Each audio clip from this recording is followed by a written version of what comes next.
Apo yérapé, guérir, il guérira. La Gemara vient nous enseigner sur ce verset que la Torah a donné une permission aux médecins de guérir. En effet, on aurait pu croire que puisque le décret et la maladie est envoyé par Akadosh Baruch Hu, alors comment le médecin aurait-il l'audace de venir se mêler d'un décret divin? C'est pour ça que la Torah a donné une permission aux médecins de venir guérir. Encore faut-il qu'Akadosh Baruch Hu accorde cette permission pour que le traitement aboutisse à ses fins. D'un autre côté, nous voyons dans la paracha de Béchalar qu'Akadosh Baruch Hu fait une promesse et dit que si on écoute sa voix et on écoute ses préceptes, alors toutes les maladies qu'il a mis en Égypte ne viendront pas sur nous. Et il conclut comme ça, qui ani Hachem Rofecha, parce que je suis Hachem, ton docteur. Alors, le Baal HaTurim fait une différence sur les deux langages. D'un côté, il y a écrit dans le paracha, Verapo, Yirapé, et guérir, il guérira. Il s'agit du médecin, et Verapé, il est avec la lettre P, avec un dagesh. C'est un langage difficile. Alors que lorsque Akadosh Baruch Hu vient guérir, vient soigner, il est écrit qu'à Ani Hachem Rofecha. Non plus avec un P, mais avec un F, c'est beaucoup plus souple. Pour nous dire que lorsque Hachem vient nous guérir, alors la guérison, le traitement, le rétablissement sera beaucoup plus simple, beaucoup plus agréable, beaucoup plus léger.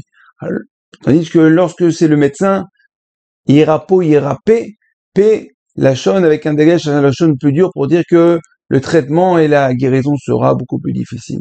En fin de compte, comment pouvoir bénéficier d'un traitement facile et plus souple? Tout simplement, Kadosh Baruch Hu le dévoile lorsqu'on va écouter sa voix et ses préceptes.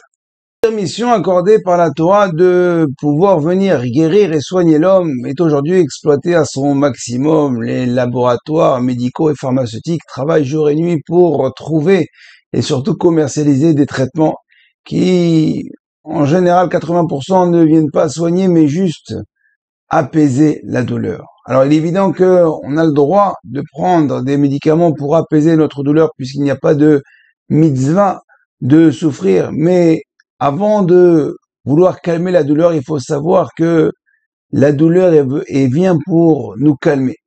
C'est-à-dire qu'elle vient en fin de compte nous calmer pour nous réveiller dans quelle folie nous sommes, dans quel danger nous trouvons.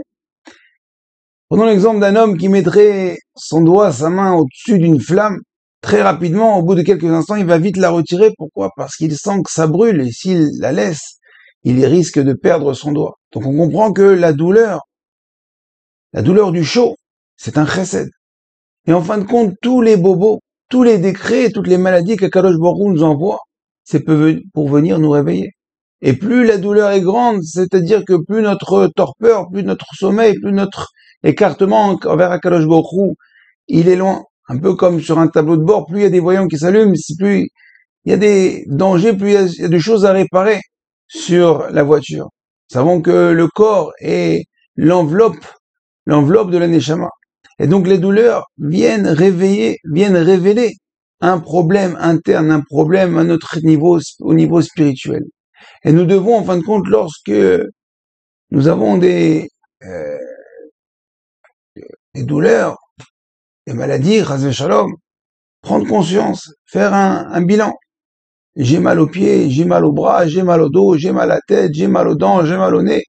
Peut-être que chaque membre du corps est en relation avec une mitzvah, peut-être qui est pas bien accomplie. Le bras, peut-être la personne n'accomplit pas bien Netilat Yadayim. Les pieds, il ne se rend pas à la Beth Knesset, à la bouche, dans trop de lashon hara, aux oreilles, il écoute du lashon hara, aux yeux, il voit des choses pas permises. Chacun doit trouver, et surtout chercher, faire un bilan de ce qu'il fait, de ce qu'il regarde, de ce qu'il entend, de ce qu'il mange, pour comprendre un peu ce qui lui arrive. C'est vrai que la Torah a donné la permission, mais c'est juste une permission aux médecins de guérir. Sans l'accord, sans la permission, sans l'association d'Akadosh Baruch Hu, le médecin, il ne peut rien faire. Mais en vérité, le véritable médecin, c'est nous-mêmes.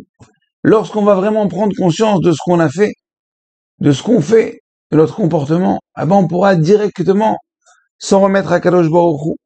Et au lieu d'utiliser le verset Verapo Yérapé, un traitement long, douloureux et difficile, alors on se remettrait directement dans les mains d'Hachem, on ferait directement Teshuvah, et ça sera Ni Hachem Rofecha, un traitement beaucoup plus souple.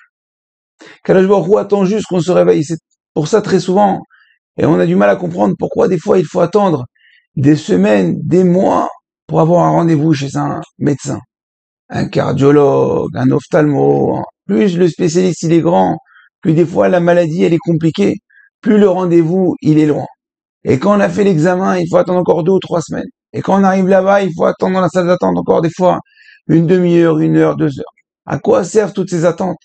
Kadosh Baruch Hu nous dit, mon fils, je suis tellement patient, je ne veux pas arriver au bout de mon projet. Et donc il nous laisse du temps pour réfléchir. Tous ces temps, ces semaines, ces mois où on attend le rendez-vous, c'est pour juste qu'on fasse Teshuvah, juste qu'on prenne conscience pourquoi on en est arrivé là. Et on a vu beaucoup de fois, ce ne sont pas des miracles.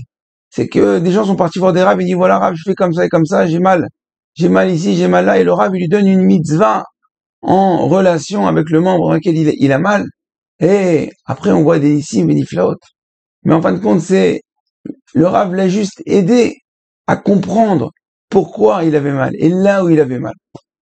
Le Rav Etzraim raconte que chez lui, c'est sûr qu'il existait des médecins, mais l'habitude d'abord, c'est que lorsqu'il y avait un malade dans la maison, dans l'immeuble, dans le quartier, c'est que tout le monde fasse une introspection.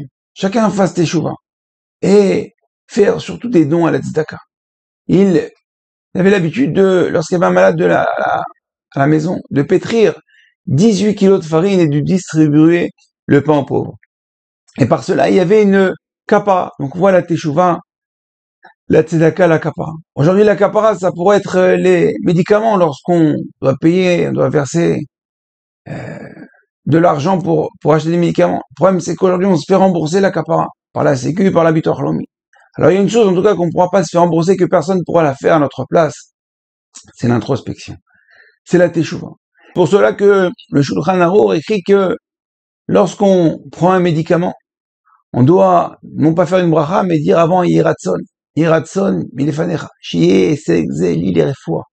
Qui refaire hinamata. Que ce petit cachet que je prends, cette aspirine, ce Doliprane, cet acamol, lorsque je le prends, comprendre que Akadosh Baruch Hu, c'est toi. C'est par ton intermédiaire. C'est toi qui me guéris. Comprendre que, en fin de compte, ce médicament, je vais prendre un médicament, j'ai payé ce médicament, mais c'est pas le médicament qui va me soigner. Ce médicament, c'est une prise de conscience pour comprendre que c'est toi qui me guéris, et c'est surtout toi, Akadosh Baruch Hu, qui m'a envoyé ce bobo juste pour me réveiller, juste pour que je me rapproche de toi, et que je revienne dans le droit chemin. Alors, Bezrat Hashem, qu'on soit toujours tous en bonne santé, physique, spirituelle, mentale, morale, et qu'on puisse toujours servir à Kadosh Baruch Hu dans la joie, la bonne humeur, la sérénité, avec toute nos familles, nos proches, et surtout qu'on puisse très bientôt courir, danser et chanter au Beth Amikdash, Bimera B'Yamenu. Amen. Shabbat Shalom et Kol.